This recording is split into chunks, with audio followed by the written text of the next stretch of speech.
Oke. Ini udah bisa mulai kan? Udah. Halo Sobat Budaya, kembali lagi bersama aku Najla di Mikasa, Mimbar Kesenian Mahasiswa.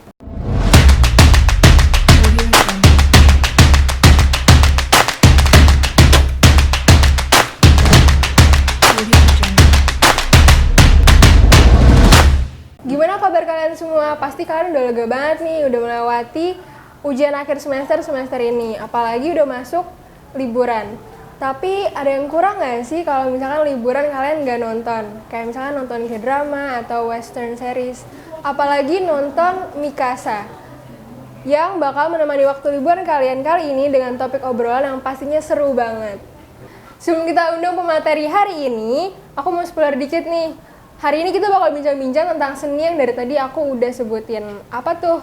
Langsung aja kali ya, tanpa berlama-lama lagi, kita sambut Ocha.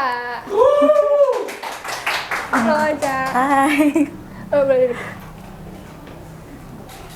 Halo Ocha, apa kabar nih? Halo, aku baik. Bisa mungkin Ocha mau perkenalan dulu ke Sobat Budaya. Oke. Halo Sobat Budaya, nama aku Ocha, aku dari Prodi Sasper Angkatan 23 dan aku dari UKM Teater Lingkar. Oke Ocha, mulai aja kita, aku mau nanya-nanya nih. Tadi kan kamu bilang kamu masuk salah satu UKM di FIB, yaitu Teater Lingkar. Nah, aku penasaran nih, sebenarnya apa sih yang bikin kamu tuh tertarik ke dunia perteateran ini? Oke, kalau misalnya ditanya apa yang bikin aku tertarik di dunia perteateran ini, sebenarnya dari ini awal mulanya udah dari aku kecil sih. Waktu aku kecil tuh aku sering kayak ikut lomba-lomba baca puisi. Terus aku juga emang suka nonton something theatrical gitu, kayak dari internet juga gitu. Jadi emang udah suka dari dulu. Udah lama banget dari kecil ya berarti. Tapi menurut kamu apa sih perbedaan orang kalau nonton film di laptop atau di mana sama teater? Kalau misalnya buat nonton film dan teater itu bedanya ada sensasinya gitu sih. Kalau misalnya film itu kadang kalau aku sendiri ya, itu aku lumayan fokus ke kayak editingnya, terus shoot kameranya, terus kayak pokoknya ada unsur-unsur di film yang nggak ada di teater dan ada unsur teater yang nggak ada di film. Kalau di teater itu kan karena kita ngeliat secara langsung dan teater itu one take ya, jadi nggak ada retake. Jadi itu bener-bener kalian ngeliat acting yang sangat natural di atas panggung, nggak ada editing, nggak ada shoot apa-apa. Jadi kalian bener-bener fokus ke aktornya sendiri. Gitu. Kayaknya lebih intens gitu ya. Iya, lebih ada hubungan kayak hubungan antara aktor dan penontonnya gitu. Oke. Mungkin bisa kamu sebutin beberapa teater yang pernah kamu tonton atau kamu sukain dan alasannya kenapa? Kalau teater yang aku nonton, aku tuh agak jarang nonton yang in real life. Aku suka nonton yang udah diupload di YouTube karena aku suka banget teater Broadway. Salah satunya aku paling suka tuh Phantom of the Opera. Terus kalau yang di Indo aku tuh pernah nonton suatu teater monolog. Itu keren banget sih, cuman aku agak lupa judulnya. Iya. Oke. Menurut kamu kenapa kamu suka si tadi teater yang kamu suka itu, Broadway? Aku suka karena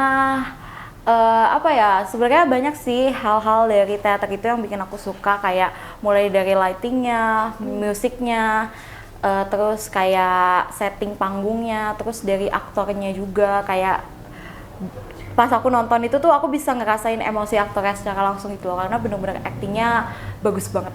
Oke. Aku mau nanya nih, gimana sih proses pembuatan sebuah teater dari awal hingga akhir? Karena mungkin kita kayak cuma lihat pas di panggungnya doang kan. Oh iya. Jadi untuk teater itu kita mulai dari naskah.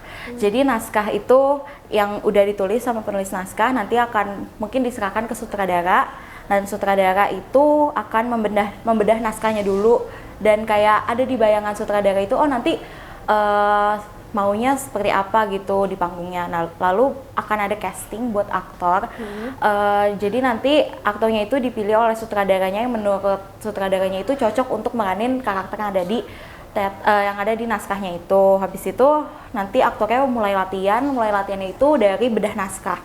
Karena aktornya juga harus tahu dong cara si sutradara menginterpretasikan naskah itu seperti apa, lalu mulai latihan dari reading itu membaca seluruh naskahnya, habis itu mulai moving pergerakan di panggung, lalu nanti scene per scene, jadi satu scene dilatih dulu, habis itu nanti sutradaranya eval apa yang kurang. Nah nanti kalau scene per scene itu semuanya udah selesai, itu lanjut ke running itu jadi kayak bener-bener dilatih dari awal sampai akhir.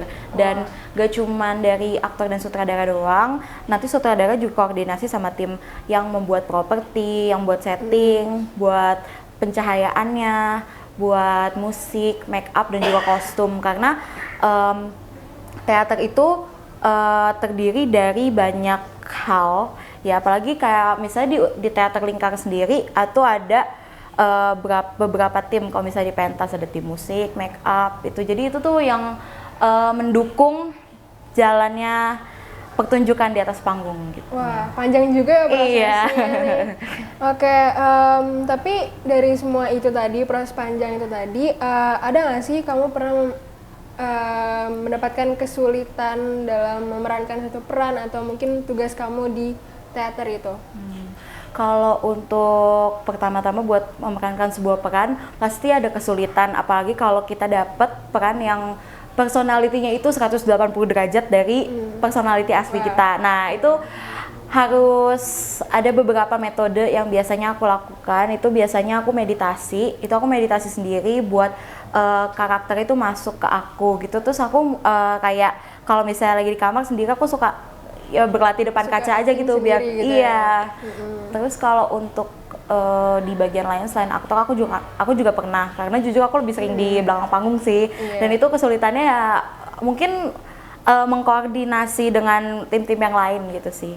Karena pasti ada aja hambatan, ada aja miskomunikasi gitu. Oke, boleh nih kasih tips ke teman-teman yang lain mungkin yang udah mulai tertarik sama teater atau mungkin mau masuk teater. Tipsnya buat teman-teman yang mau masuk teater, kalian jangan malu-malu karena nanti kalian tuh akan berada di atas panggung dan kita nggak tahu siapa aja yang bakal nonton kita. Terus kayak ya percaya, yang tipsnya tuh yang paling nomor satu ya percaya diri aja, karena kalau kamu udah percaya sama diri kamu sendiri, apapun yang kamu lakukan kamu udah yakin kamu bisa ngelakuin itu. Oke, Ocha. Last but not least nih, apa harapan kamu untuk teater FIB UB atau UB sendiri?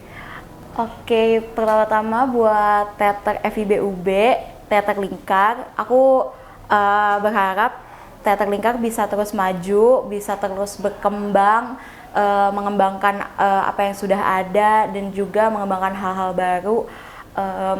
Semoga juga kalau misalnya ada maba yang nonton ini, kalian mau join teater Lingkar karena di sini tuh seru banget, kayak udah kayak second family lah. Iya, aku lihat sering banget teater Lingkar nih kan, karena kegiatan. Teater Lingkar itu bakal ada pentas generasi 2024 tanggal 23 Juni. 23 Juni, catat teman-teman. Kita itu bakal ngangkat naskah dari teater dari kayak ketoprak Madura. Judulnya Bayi Palsu gitu. Ini bakal karena genre komedi bakal seru banget sih. Ini bakal diadain di mana nih, Ocha? Oke, jadi pentas generasi 2024 ini bakal diadain di Aula FIBB yang pastinya sangat terjangkau harga tiketnya dan juga sangat gampang untuk ditonton karena deket di Aula FIBB. Oke. Wah, saking serunya sampai nggak berasa nih Sobat Budaya, kita udah ada di penghujung acara hari ini. Gimana, seru kan topik hari ini? Aku harap bincang-bincang kali ini bisa informatif dan inspiratif untuk teman-teman semua ya. Aku mau berterima kasih kepada Ocha yang sudah menjadi narasumber kita pada hari ini. Tepuk tangan dulu dong. Aku juga mau berterima kasih untuk Sobat Budaya yang udah nonton Mikasa episode ini. Stay tuned for our next episode at Mikasa. Sampai jumpa di kesempatan dan selamat liburan. Hey.